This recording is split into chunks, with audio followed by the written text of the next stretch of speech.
Hello.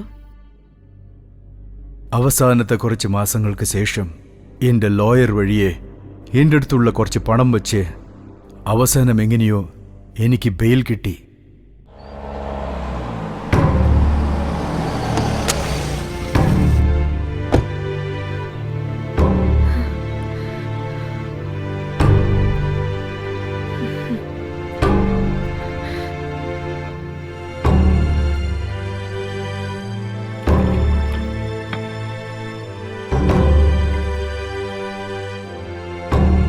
വെള്ളം കുടിക്കും.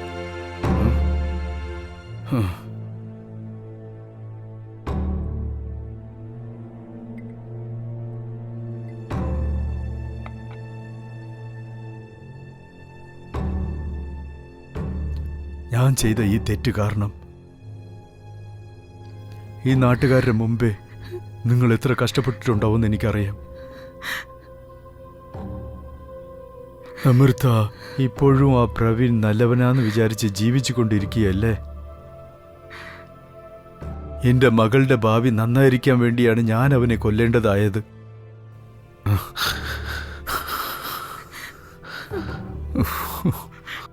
നമൃത എന്തുകൊണ്ടാ ഇനിയും എന്നെ മനസ്സിലാക്കാത്തതെന്ന് എനിക്കൊന്നും മനസ്സിലാകുന്നില്ലടാ. നരസിംഹ, നീ എന്റെ കഷ്ടത്തിലും ദുഃഖത്തിലും എന്റെ കൂടെ തന്നെ ഉണ്ടായിരുന്നു. എനിക്ക് നമൃത അടുത്ത് സംസാരിക്കണോടാ. എന്റെ ചെറുമോനെ കാണണം, മിണ്ടണം എന്നുണ്ടടാ. അതൊന്ന് ഏർപ്പാട് ചെയ്യോടാ. ഈ ഇഷ്യൂ വളരെ സീരിയസ് ആയി മാധവ. നമ്രതയുടെ മനസ്സിൽ നിനക്ക് അച്ഛന്റെ സ്ഥാനമില്ല. അവളുടെ ഭർത്താവിനെ കൺമുമ്പിൽ വെച്ച് തന്നെ.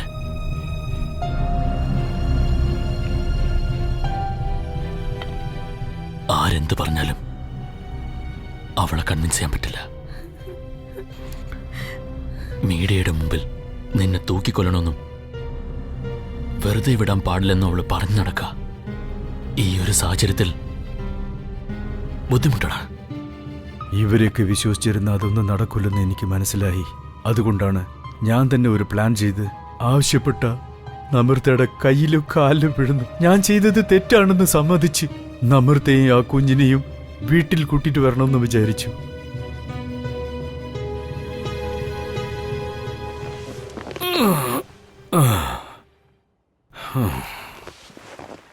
മാധവ, ചേട്ടത് എവിടെ പോവാ? എങ്ങോട്ടേക്കാടാ? ഒന്നുമില്ലടാ. നമൃതയെ എന്റെ ചെറുമോനെയും എങ്ങനെയെങ്കിലും ഞാൻ വീട്ടിലേക്ക് വിളിച്ചോണ്ട് വരാം. ചേട്ടാ ഇപ്പൊ വേണ്ട ചേട്ടാ. ഡാ, ഞാൻ ഒന്ന് പോയി നോക്കിട്ട് വരാം. ഇത്രയും പറഞ്ഞിട്ട് നിനക്ക് മനസ്സിലാവുന്നില്ലേ? നിങ്ങൾ എന്തിനാ ഇതൊക്കെ ചെയ്യുന്നെന്ന് എനിക്ക് ഒരു പിടിയും കിട്ടുന്നില്ല. ഒന്നും ആവില്ലടാ, ഞാൻ പറയല്ലേ. വിശ്വസിക്കുക, അവരെ ഞാൻ എങ്ങനെയെങ്കിലും വീട്ടിൽ കൂട്ടിട്ട് വരാം. വിശ്വാസം ഇപ്പൊ വേണ്ട, 2 ദിവസം കഴിഞ്ഞ് ഞാനും വരാം. ഞാൻ പറയുന്നത് കേൾക്കാം. പോവാടോ, പോവാ. ഇപ്പൊ ഞാൻ പോയി നോക്കില്ല. നിങ്ങൾ ആരും വരണ്ട. ഇപ്പൊ വയ്യാതിരിക്കല്ലേ? ഞാൻ നീയും കൂടെ ഇവരോട് ചേട്ടന്റെ ഏറ്റവും അടുത്ത സുഹൃത്താണ് നമ്മുടെ നരസിംഹൻ സാർ. അദ്ദേഹം പറഞ്ഞു പോലും ചേട്ടൻ മനസ്സിലാക്കുന്നില്ല. ഇപ്പൊ എന്ത് പറ്റിയടാ? ഈ ഒരു സ്ഥിതിയിൽ പുറത്തു പോകുന്നത് സേഫ് അല്ലടാ. പറയുന്നത് മനസ്സിലാക്ക. പക്ഷെ നീ എന്തിനിങ്ങനെ സംസാരിക്കുന്നത് എനിക്ക് മനസ്സിലാവില്ല. ചേട്ടാ, മീഡിയ എല്ലാം വേറെ മാറി ആലോചിച്ചോണ്ടിരിക്കുക. ഞങ്ങൾ ഇത്രയും പറഞ്ഞിട്ട് ചേട്ടാ അവിടെ പോണെങ്കിൽ കേൾക്കുന്നുണ്ടോ? വലിയ പ്രോബ്ലം ആവും ചേട്ടാ. അറിയാടാ, ഞാൻ നോക്കിക്കോളാം. ഞാൻ പറയല്ലേ, ഇഷ്യൂ വളരെ സീരിയസ് ആണ്. മനസ്സിലാക്ക. ഞാൻ പറയുന്നത് നീ സപ്പോർട്ട് ചെയ്യുന്ന വിചാരിച്ച് നീ ഇവരെ കൂടെ ചേർന്ന്. ശരി ശരി, നീ ചെയ്തതൊക്കെ ഞാൻ വന്നിട്ട് സമാധാനം ഇവിടുത്തെ പരിസ്ഥിതി മനസ്സിലാവുന്നില്ല. അതേടാ, നീ പോയി വന്നില്ലല്ലോ. ഇപ്പൊ ഞാൻ പോയി നിക്ക് ചേട്ടാ. നിങ്ങൾ നമ്രതയെ ജീവനേക്കാൾ ഏറെ സ്നേഹിച്ചു. ഈ തോളിലിട്ട് നിങ്ങൾ വളർത്തി. എല്ലാം ശരിയാ. പക്ഷെ നമ്രത ഇപ്പൊ പഴയ നമ്രത അല്ല ചേട്ടാ. പുരസ്കാരം ആര് മൈക്ക് കൊണ്ടുവന്നാലും മതി, എന്റെ അച്ഛൻ ഒരു മടയൻ, എന്റെ ചെറിയ അച്ഛൻ വലിയ ക്രൂരൻ എന്ന് പറഞ്ഞുകൊണ്ടിരിക്കുകയാണുള്ളു. ഇങ്ങനെ കാണുന്ന ചാനലിലെല്ലാം ഇന്റർവ്യൂ കൊടുത്ത് നമ്മളെ ജയിച്ചോണ്ടിരിക്കുകയാണെന്ന് വിചാരിച്ചോണ്ടിരിക്കുക നമ്രത. ഇപ്പൊ അവള് ചേട്ടന്റെ നമ്രത അല്ല ചേട്ടാ. ആ മരിച്ചുപോയവന്റെ ഭാര്യ, ആ ചെറിയ കുട്ടിയുടെ അമ്മ, അത്രയേ ഉള്ളൂ നമ്രത. എനിക്ക് കോർട്ടിൽ ഒട്ടും വിശ്വാസമില്ല. എല്ലാവരുടെ മുന്നിലും വെച്ച് എന്റെ ഹസ്ബൻഡിനെ കൊല്ലാൻ പറഞ്ഞ ആൾക്ക് ബെയില് കിട്ടിയെന്ന് വെച്ചാൽ അതിനെന്താ അർത്ഥം? കാശുള്ളവർ എന്തും ചെയ്യാന്നാണോ? നീതിയും കാശുള്ളവരുടെ വശമാണെന്ന് എനിക്ക് ഇപ്പൊ മനസ്സിലായി. നിങ്ങളുടെ അച്ഛൻ മാപ്പ് പറഞ്ഞു വന്നാൽ കൂടെ പോകാൻ നിങ്ങൾ തയ്യാറാണോ? ആ മാധവൻ ജീവനോടെ ഇരിക്കുന്നവരെ ആ വീടിന്റെ അടുത്തുപോലും ഞാൻ പോവില്ല. മാധവൻ മരിച്ചെന്നുള്ള വാർത്തയാണ് ഗുഡ് ന്യൂസ്.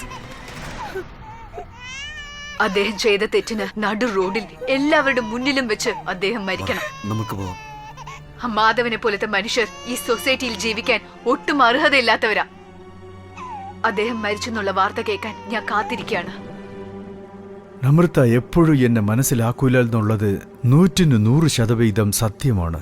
അവളുടെ ഭർത്താവിനെ കൊന്ന് ഞാൻ ഈ വീട്ടിലിരിക്കുമ്പോൾ അവൾ ഈ വീട്ടിൽ വന്ന് എങ്ങനെ എല്ലാവരും കൂടി സന്തോഷമായിട്ട് ഇരിക്കാൻ പറ്റുക? ഈ ഒരു ചെറിയ കാര്യം ഈ മാധവൻ എങ്ങനെയാ മറന്നതെന്ന് എനിക്ക് അപ്പോഴാണ് മനസ്സിലായത്. അവനില്ലാത്തത് കാരണം എൻ്റെ മകൾ ഈ വീട്ടിൽ വന്ന് ജീവിതകാലം മുഴുക്ക അവൾ സന്തോഷമായിരിക്കണമെങ്കിൽ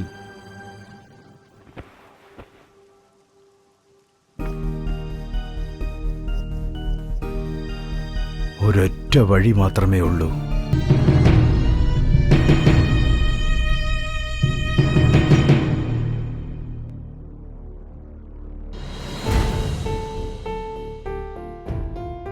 ഞാൻ ആഗ്രഹിച്ചതുപോലെ തന്നെ നമ്രത അവളുടെ ഭർത്താവിന്റെ വീട്ടുകാരുടെ സ്വയരൂപം മനസ്സിലാക്കി എന്റെ വീട്ടിൽ തിരിച്ചെത്തി.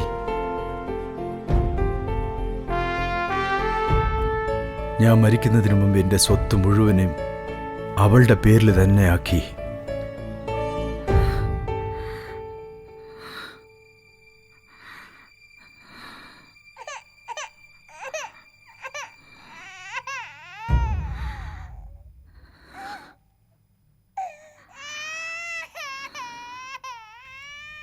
അമ്മേ, അമ്മയുടെ കൊച്ചുമോൻ അമ്മയ്ക്ക് കാണണ്ടേ?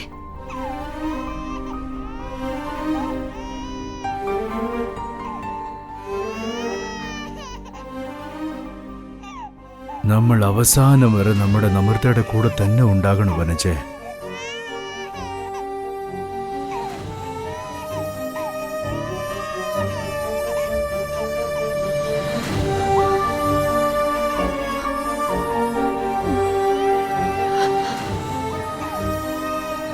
ഇപ്പോ അവളെ സ്നേഹിച്ച ആ ചതിയനും ജീവനോടെ ഇല്ല. അവളെ വിഷമിപ്പിച്ച ഞാനും ജീവനോടെ ഇല്ല. ഇനി മുതൽ അവളും അവളെ കുഞ്ഞും ഈ ആസ്തി മുഴുവനും അനുഭവിച്ച് സന്തോഷമായിരിക്കട്ടെ. ജീവൻ അർപ്പിച്ച് ഞാൻ എൻ്റെ ആഗ്രഹം നിറവേറ്റിക്കഴിഞ്ഞു. നമ്മൾ കുട്ടികളെ ജനിപ്പിക്കാമല്ലാതെ അവരുടെ എല്ലാ ആഗ്രഹങ്ങളും നമ്മളെ കൊണ്ട് നിറവേറ്റി കൊടുക്കാൻ പറ്റില്ല. പക്ഷെ എന്തു ചെയ്താലും നമ്രത എൻ്റെ മകളാണ്. ഞാൻ അവളെ സ്നേഹിച്ചു കൊണ്ടേയിരിക്കും. കുട്ടികളെ ഉണ്ടാക്കുന്നത് സ്നേഹിക്കാനല്ലാതെ വേറെ എന്തിനാണ്? അവർ നമ്മളെ കൊന്നാൽ കൂടെ അവരെ നമ്മൾ സ്നേഹിച്ചു കൊണ്ടേയിരിക്കണം. ഇത് ആ ദൈവം നമ്മൾക്ക് തന്ന ശാപം.